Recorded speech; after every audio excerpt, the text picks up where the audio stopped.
Ukraine's prime minister has confirmed that for the very first time since the war began, a Russian air attack on Kyiv has directly damaged one of the most important government buildings in the country's capital. According to officials, a strike on the Cabinet of Ministers building sparked a fire that ripped through the upper floors, leaving behind a trail of devastation and a symbolic reminder that the conflict is nowhere near an end. Ukrainian Air Force officials reported that Russia launched an astonishing 805 drones along with 13 missiles in the course of a single overnight assault. This was not just another wave of attacks, it was the heaviest bombardment Ukraine has experienced since the Kremlin ordered the full-scale invasion. The scale and intensity of the offensive underline how determined Moscow remains to cripple Ukraine's resilience, but it also reveals the escalating stakes in a war that has already reshaped global security. Officials in Kyiv have confirmed that at least 2 people lost their lives in this wave of strikes. Among the victims was a young woman and an infant only months old, whose lives were cut short in a residential block that bore the brunt of a drone strike. The sheer force of the explosion was so violent that it reportedly threw the victims out of the building, underscoring the lethal power behind these aerial attacks. The residential high-rise and 8-story structure was partially destroyed with its 4th to 8th floors completely obliterated. Windows across the district shattered, debris scattered over streets and courtyards, and the acrid smell of smoke still lingered in the air many hours later. Rescue workers rushed to the site, tirelessly combing through the wreckage, searching for survivors and recovering bodies. Cleaning crews followed quickly, clearing rubble as residents watched in shock. Witnesses described the scene as one of the most horrifying strikes the city has endured in recent months. The reality of such devastation is hard to process, but it underscores the vulnerability of civilians who continue to find themselves at the front lines of Russia's strategy of intimidation. Kyiv is not new to bombardment, but the intensity of this assault was unmatched. When hundreds of drones are unleashed on a city overnight, it is not surprising that multiple targets across both residential and official areas are hit. According to reports, at least 4 other residential buildings were struck in addition to the government complex. The Cabinet of Ministers building was perhaps the most symbolically significant target, as Russian President Vladimir Putin has long threatened to strike Ukraine's centers of power. Until now, central government buildings had largely been spared direct hits, but with this latest strike, that line has been crossed. Ukrainian officials acknowledged damage to the upper floors of the cabinet building, a powerful symbol intended to demonstrate Moscow's reach. The attack was not only destructive but also a psychological blow, a reminder to Ukrainians that even the heart of their government is not beyond Russia's missiles and drones.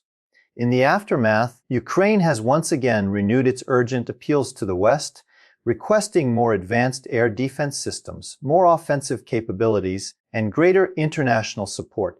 Officials are emphasizing that the current defenses, while intercepting many incoming threats, cannot shield the country from such massive, coordinated waves of drones and missiles. The appeal is not new, but the damage from this latest barrage has given it renewed urgency. Across the country, the destruction was not limited to the capital. In Kryvyi Rih, multiple residential buildings were hit, leaving many injured and causing widespread panic. Major power outages were reported in the city, plunging entire districts into darkness. In Kremenchuk, the critical Kremenchuk bridge over the Dnipro River sustained damage, forcing railway routes to be redirected and further complicating logistics in an already strained transportation network. In Odesa, a city critical for Ukraine's economy and military logistics, strategic sites, including port facilities, were struck, threatening not only the movement of goods, but also food security routes that the world depends upon. Zaporizhzhia, too, was not spared, with strikes damaging infrastructure and adding to the list of cities reeling from the night of bombardment. Air raid sirens echoed across Ukraine for hours, with people huddled in shelters as explosions thundered overhead and anti-aircraft defenses lit up the sky. The overnight chaos made clear that even with strong defenses, Ukraine's population remains exposed to the relentless assaults. Yet Ukraine is not just absorbing blows, it is also retaliating. Reports confirm that Kyiv struck back against targets inside Russia during the same night. The General Staff of Ukraine's armed forces announced that parts of the Druzhba pipeline, a vital artery transporting Russian crude oil into Europe, were hit once again in Russia's Bryansk region. This was not the first time Ukraine had targeted such infrastructure. Over the past months, Ukraine has repeatedly demonstrated its capability to hit oil depots, refineries, and pipelines deep inside Russian territory. These strikes serve a dual purpose, weakening Russia's ability to fund and fuel its war effort, and sending a message that Moscow's aggression will come at a cost. However, these actions have not been without controversy.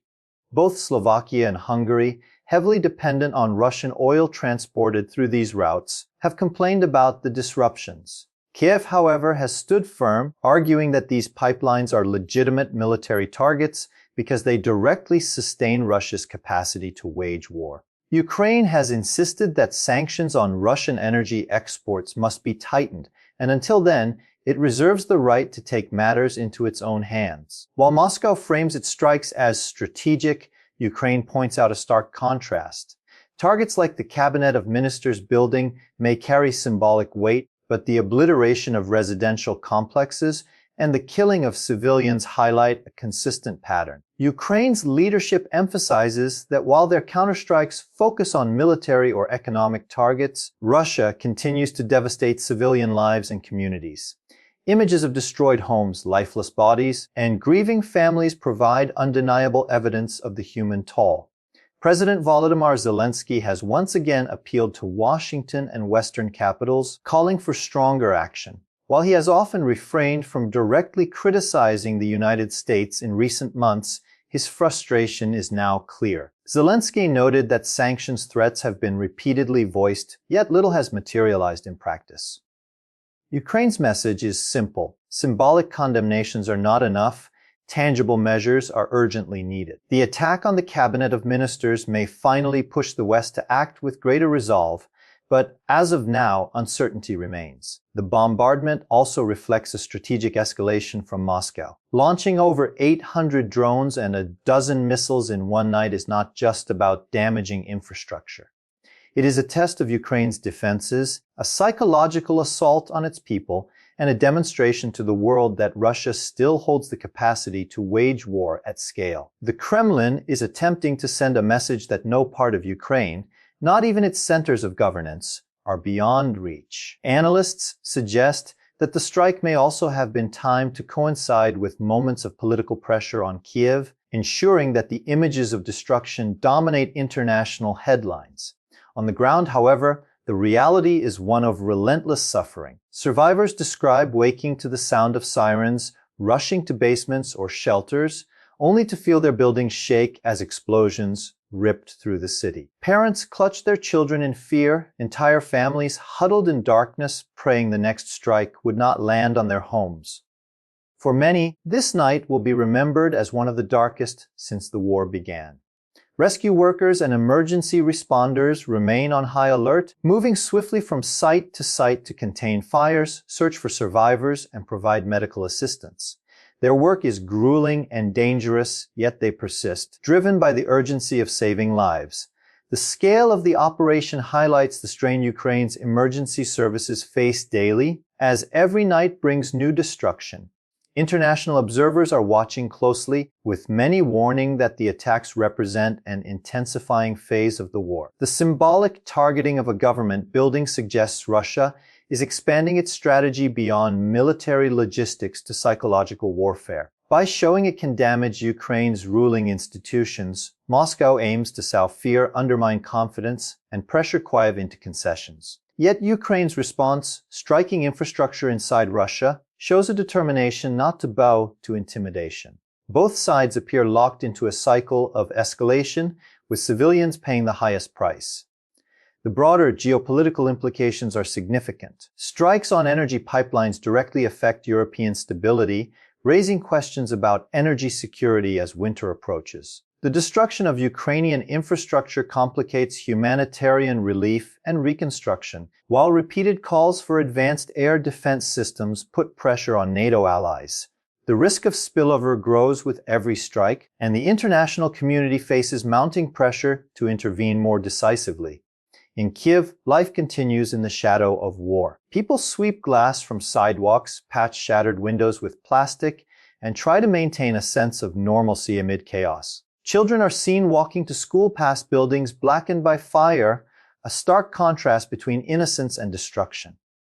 Despite the hardships, Ukrainians show resilience, gathering to support one another, donating blood, and offering shelter to displaced families. It is this resilience that Russia's bombardments cannot extinguish.